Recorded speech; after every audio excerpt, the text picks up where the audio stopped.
everyone. Welcome to Financial Revelations. I am David Safransky, your host. I don't know how this shirt's going to come off on the video. I'm looking at it on the screen, and I don't think I like it, but it's the shirt that I have on, so we roll with it. You could see some of my opinions on Twitter if you want. That's at SkiBucks1. You can always email here, Corey@EPSF.com. I'm on the radio every Thursday, although I haven't been on the last 2 weeks, which probably is the worst time ever to not have been on, because the Fed, of course, did a historic change in rate policy where they cut rates, and Jerome Powell started the rate cut regimen. And that's important. These things are important, and I'm sure people had a lot of questions. But I am going to be on 3 days next week. Unfortunately, it's for shares, so I don't know how many financial questions, but I'm going to be on Wednesday, Thursday, Friday. I don't even know how long I'm going to be on for, maybe an hour or 2 hours. I hope it's just an hour. It gets tiring after a while, to be honest.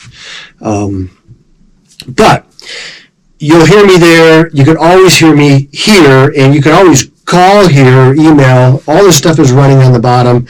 We have an Amazon trip going in March of next year, and it's, believe it or not, it's already filling up. So if you are interested in going, you need to get in touch with me now, because there's certain things that you have to do. And you can always go to nativosusa.org and reach out to us there. There's an email link. You can see some pictures of things.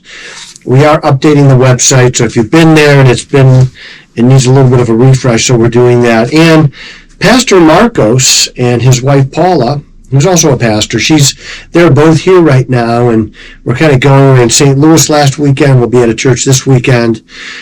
Churches that support them, fundraise for them. They're building a church in the middle of the Amazon. If you want to donate to the trip or the church, 100% of it's going to go to those things.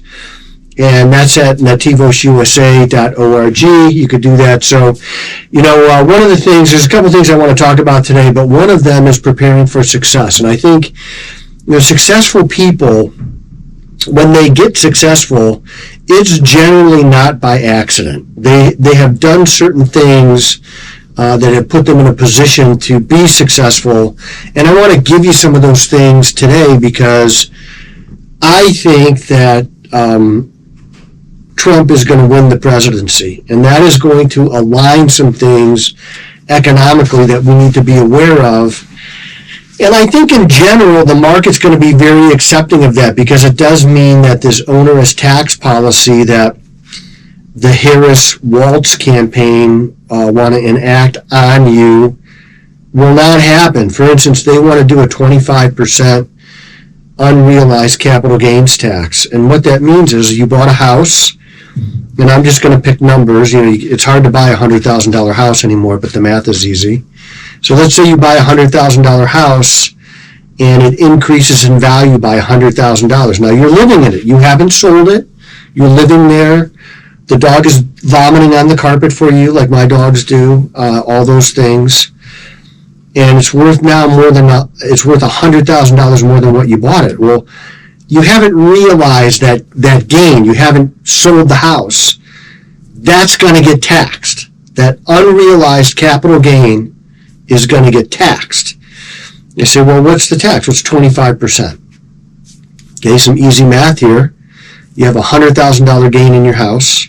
You haven't realized it. There's a 25% tax. You have to come up with $25,000. Now, you have 5 years to do it. Can stretch out the payments. But this is what it does. When the government can tax unrealized capital gains, they have every incentive to inflate the value of assets. And how do they do that? By spending money like crazy. Remember the inflation that we had? We still have it, because prices, they haven't gone down. It's the rate of increase in inflation that is slowing.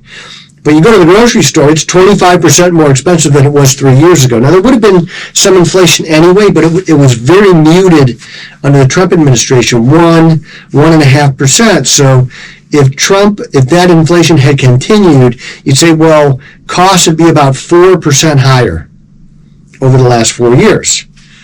In total, 4%. Well, they're 25% higher. And so the government will have every incentive to inflate the value of your house so that they could turn around and tax it. And what is that going to do? Well, how are you going to pay a $25,000 tax bill for money that you don't have? You're going to have to sell things, maybe even the house. And so the stock market will most likely crash if they enact this tax, if they win and enact this tax.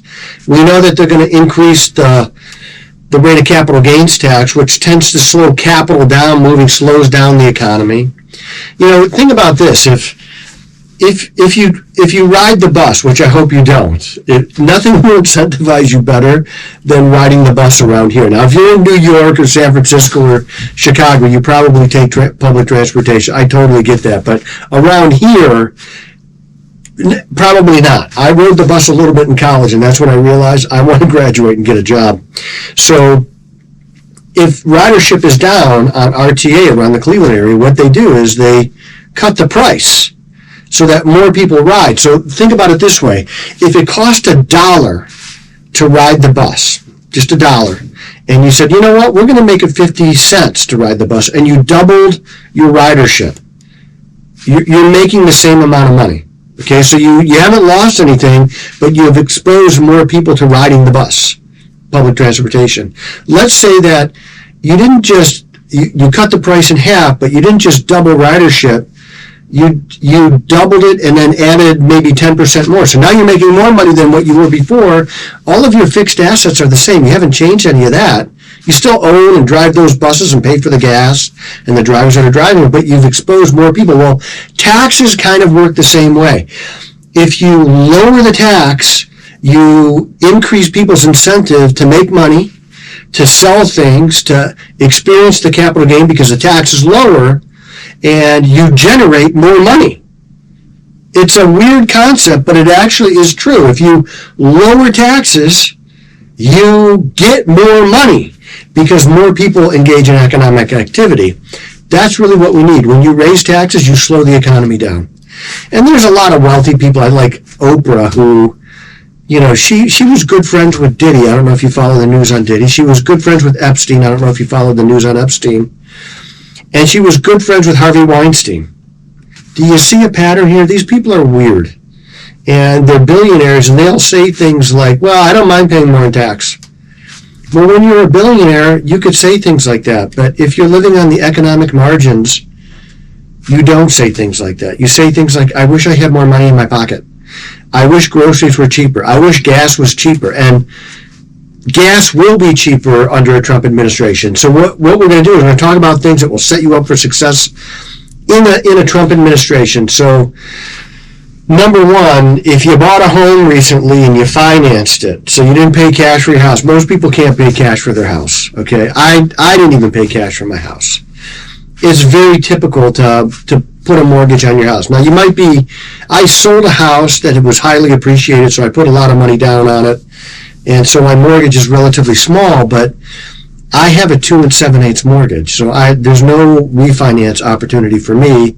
I'm basically a financial genius because I capitalize on that. But you're going to get another bite at the apple. You're going to get probably around May or June of 2025. I think you're going to get a chance to refinance that house. Now, you may want to wait till July, August because I think you'll get an even better chance. And we'll see what the data looks like at the time, but I think you're going to get mortgage rates sub 5%. So that means lower than 5%. You're going to want to refi when that happens. So you want to do that. What it does is it just brings down your interest costs. Now, there's a couple things that you could do. You could say, well, I'm going to take that extra money and I'm going to accelerate my mortgage. You could do that. I don't love to do that on a low price mortgage because I could put it in the market and make way more than the cost of my mortgage. So I'm winning. And Trump likes to win. We're going to win. And I want you to win. So maybe you put a little bit towards the mortgage and you put a little bit towards investing towards the future. All right? So that's how we win. We use leverage. Wealthy people, I just had this discussion with somebody who's newly wealthy. Wealthy people know how to use leverage. Okay, wealthy people know how to use leverage. So when Larry Burkett was talking about paying off your house as fast as you could, mortgage rates were at 15%. That makes sense. Pay that note off as fast as you possibly can. But when mortgage rates are 2 and 3 and 4, we have some decisions to make. And it's not just pay off your house as fast as you can. When I see people who are dogmatic about this, I need to just slow the roll. Okay, we want to make wise financial decisions, and sometimes carrying debt on an appreciating asset, which is your house, is a good thing, especially if we're going to take the difference and we're going to invest it in something that's going to grow by much more. I want to set you up for success. Wealthy people know how to use leverage. I want to change your mindset. I want you to start thinking like I think, which is the right way to think. I'm not being haughty here, I'm being financial. Okay, on finances. Now, I'm wrong about a lot of things. You could just ask some of the people around me. But on finances, generally not. So I want you to be thinking long term. Okay, if you have waited, number 2, if you've waited to invest in the market because of the market highs, start, and maybe you've got some money set aside. Like, well, when the market crashes, I'm going to invest. Well, you could go the next 5 years without a substantial market crash. So I want you to start feathering that money in. So let's say you have $100,000. I like round numbers, so it's just easier. If I said, let's say you had $87,580. Okay, I lose everybody. If you have $100,000 that's been sitting there, now this is not your emergency fund. Your emergency fund isn't in the market. So you have some money sitting aside, and you're like, well, if I put it all in the market, in one time, the market's going to go down. I'm sorry to say that's almost a guarantee. So what you do is you say, I'm going to put it in over 6 months. And then each month you put in about the same amount of money over the next 6 months. So you're not taking all risk at any one time. You're feathering in. Totally appropriate. Nothing wrong with that. And it kind of gives you, it takes you off the hook to say, well, I got to pick the exact right time. But you don't have to pick the exact right time. If you invested on the eve, let's say you invested in 2020 on February 18th, because February 19th, 2020 was the high in the market before COVID hit, and you invested right there. You're still making money. Yes, the next couple of months, the market was down, and you look like you made a totally wrong decision, but you're invested now. You picked good stuff. You got a great portfolio. It's beat up right now, but it came back, and we're way above those numbers. So even if you invest at the worst possible time, it's way better to get the money in the market, buy good stuff, and keep it there. So when the market's really beat up, wealthy people don't look at it. They leave it alone, or they buy more. So even if you put your money in at the worst time, over time, you're going to be fine. Okay. Now, of course, I'd rather buy at the lows, but I can't see into the future. So I have to make decisions based on the here and now.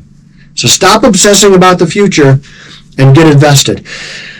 Number 3, I want you, as you refi and you get a little bit more money in your pocket and prices start to come down because fuel will come down. Once you lower the price of energy, you start to lower the inflation rate on everything, and you increase incomes. And I think that's what's going to have to happen. I don't think we're going to we don't want deflation. So the 25% that we have in inflation that the Biden-Harris administration caused, and they literally caused it, you're not going to give that back. So the thing that we have to do is we have to get somebody in office who understands economics somewhat and increases incomes way more than the rate of inflation.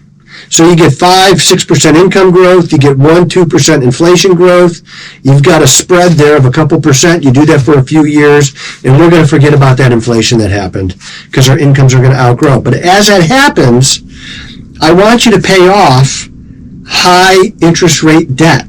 So if you took out a car loan and it's 9%, I want you to pay that off. Even, these are the loans that I would pay off fast, because you have a depreciating asset that's costing you a lot of money.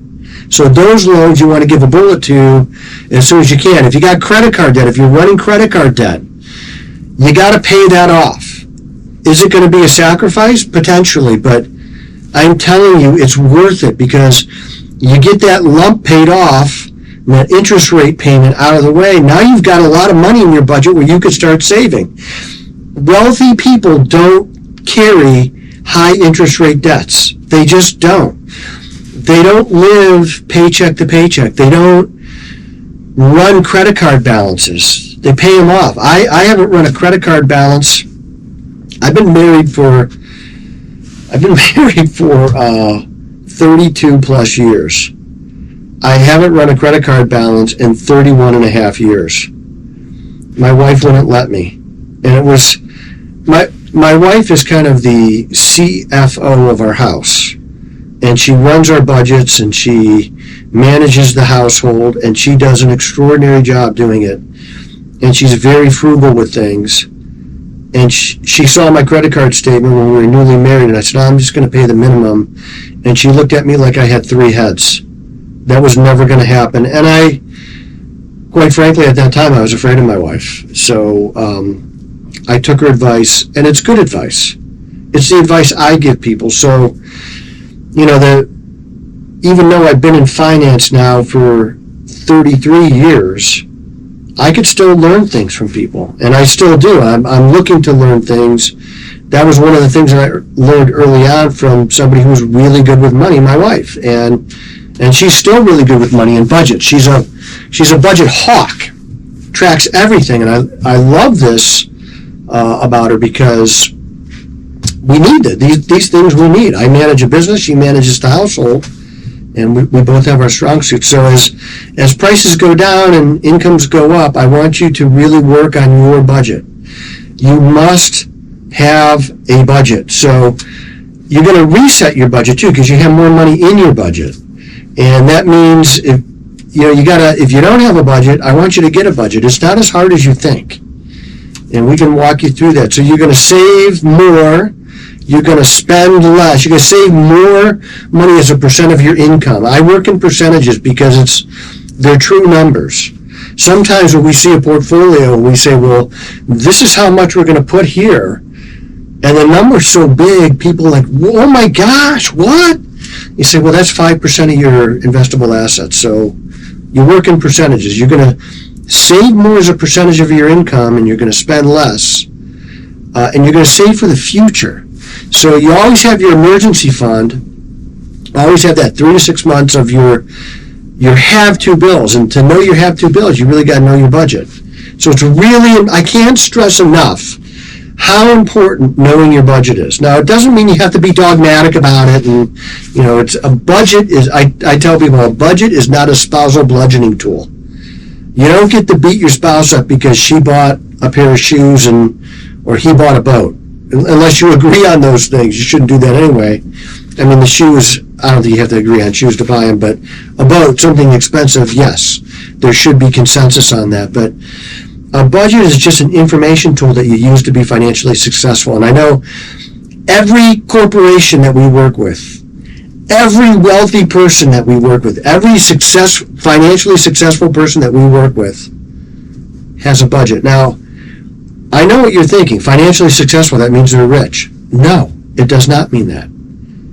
What financially successful means is that you're living within your means, you're doing the things that you want to do, you're not living paycheck to paycheck. That's how I define financially successful, because most people are not going to be wealthy, and that's okay. But that doesn't mean that you don't do a good job with your finances. It doesn't mean that you don't have nice things and take vacations. What it does mean is that you're probably going to save for those things. You're probably going to target save for your vacations. It's totally appropriate.